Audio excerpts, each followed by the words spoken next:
ஜெனியினுடைய பள்ளி பருவத்தை பற்றி நிறைய நம்ம சொல்ல வேண்டிய விஷயங்கள் இருக்குது. ஸோ இதில் அனீஸ் ஃபாத்திமா அப்படிங்கிறது ஜெனியோட நெருங்கிய தோழின்னு சொல்லியிருந்தேன். ஏன் அப்படின்னா அனீஸ் ஃபாத்திமா நிறைய கதைகள் ஜெனிக்கு சொல்லுவாள்.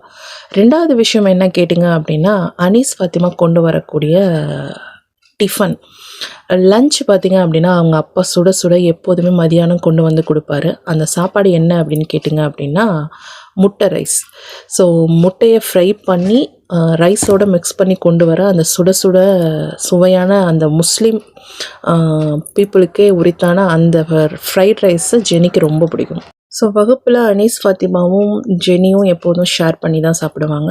ஜெனி வீட்டில் எப்போதுமே வந்து இட்லி தோசை தான், ரைஸுக்கு வேலையே கிடையாது. ஸோ அதனால் ஜெனி வந்து கொஞ்சம் டிஃப்ரெண்ட்டாக டேஸ்ட் பண்ணி பார்ப்போமே அப்படின்னு அனீஸ் ஃபாத்திமா கொண்டு வரக்கூடிய அந்த சுவையான சுட சுட ஃபுட்டு ப்ளஸ் சத்துணவு இது ரெண்டுமே ரொம்ப பிடிக்கும் ஜெனிக்கு படிக்கிற காலம் வரைக்குமே.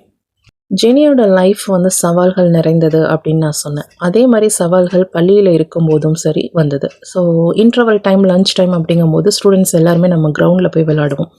அப்படி விளையாடும் போது சில ஸ்டூடெண்ட்ஸ் என்ன பண்ணுறாங்க அப்படின்னா மரத்தில் ஏறுறதுக்கு ட்ரை பண்ணுறாங்க. ஆன் தி வே அந்த சைடும் வந்து ஜெனி போகிறாங்க. ஆனால் இதில் அன்ஃபார்ச்சுனேட்டாக ஜென்னி மேக்ஸ் என்னென்ன குறும்புத்தனம் தப்பு செயல்கள்லாம் பண்ணுறாங்களோ ஜெனிஃபர் ஜோஸ்பின் மேலே வந்து பழி வாங்குறதுக்கும் பழி விழுறதுக்கும் வாய்ப்பு இருக்குது. ஸோ இதனாலேயே ஜென்னி மேக்ஸ் பண்ணுற தப்பு வந்து ஜெனிஃபர் ஜோஸ்பின் மேலே விழுந்து இவங்க தப்பு செஞ்ச மாதிரி வெளியில் வரத்துக்கும் நிறைய வாய்ப்புகள் படிக்கிற காலகட்டத்திலேயே இருந்தது ஜெனிக்கு அப்படின்னு நம்ம சொல்லலாம். ஸோ அப்போ பெனாசிரோட கை பார்த்திங்க அப்படின்னா அந்த மரத்தில் ஏறி கீழே உடஞ்சிடுச்சு.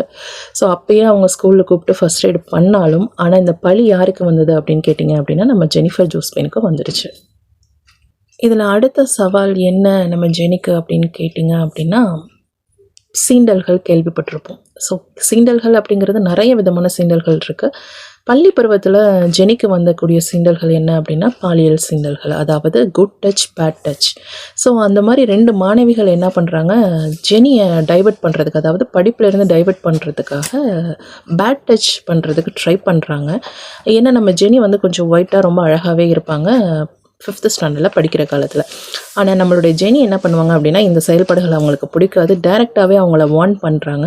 ஸோ நீங்கள் இனிமேல் இந்த மாதிரி ஒரு தப்பாக நடந்துக்க முயற்சி பண்ணிங்க அப்படின்னா நான் கம்ப்ளைண்ட் பண்ணுவேன், உங்களோட ஸ்டடீஸ் சஃபர் ஆயிரும் அப்படிங்கிறதுல.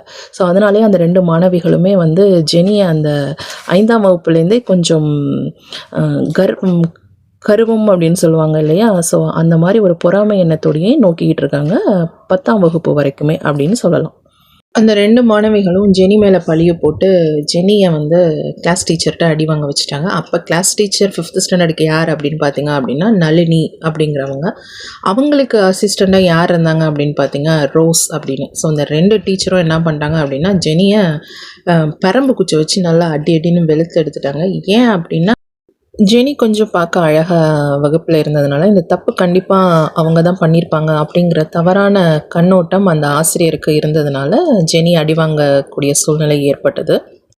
இது பார்த்திங்க அப்படின்னா எப்படி ஜெனி ஆல்ரெடி சதீஷ்க்கு இந்த மாதிரி அடி வாங்கிறதுக்கு வச்சாங்களோ அதே அடி ஜெனிக்கும் திரும்பி விழுந்தது. ஸோ இது ரிப்பீட்டாக கிளாஸில் பண்ண விஷயமா அப்படிங்கிறது நமக்கு தெரியாது இல்லையா. அடுத்து ஜெனி பார்த்திங்க அப்படின்னா இதே 5ஆம் வகுப்பில் ஒரு சுதந்திர தின விழா நடக்குது. அது எங்கன்னு கேட்டிங்க அப்படின்னா தஞ்சாவூர் போலீஸ் ட்ரைனிங் அகாடமின்னு சொல்லுவாங்க இல்லையா, அந்த வளாகத்தில் நடக்குது. அதில் ஜெனி பங்கேற்றுக்கிட்டு தன்னுடைய நடன திறமையை காமிக்கிறாங்க. அதற்கு பாராட்டும் பெறுகிறார்கள் அப்படிங்கிறது தான் சுவாரஸ்யமான விஷயம். ஜெனியோட அப்பா சுந்தரம் டிரைவிங் தொழில், அதாவது பேருந்து ஓட்டுநர் அப்படின்னு சொல்லிட்டோம். ஸோ இப்போ அப்பா வேலை பார்க்குற இடம் பார்த்திங்க அப்படின்னா ரொம்ப நுணுக்கமான விஷயம் கூட, தொழில் கூட அப்படின்னு சொல்லலாம். ஏன்னா உயிருக்கு உத்தரவாதம் இல்லாத தொழில்.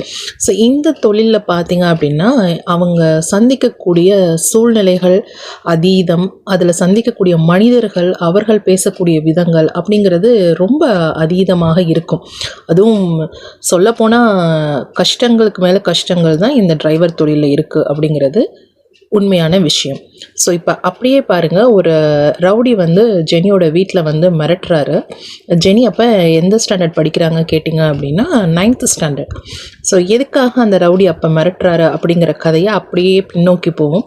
ஸோ இப்போ அடுத்த நிகழ்வு ஜெனியினுடைய வாழ்க்கையில் அவங்க 5th படிக்கும் போது நடைபெறுகிறது. Jenny, Jenny, yeah, climb the ladder from the bottom floor. Now they see my name on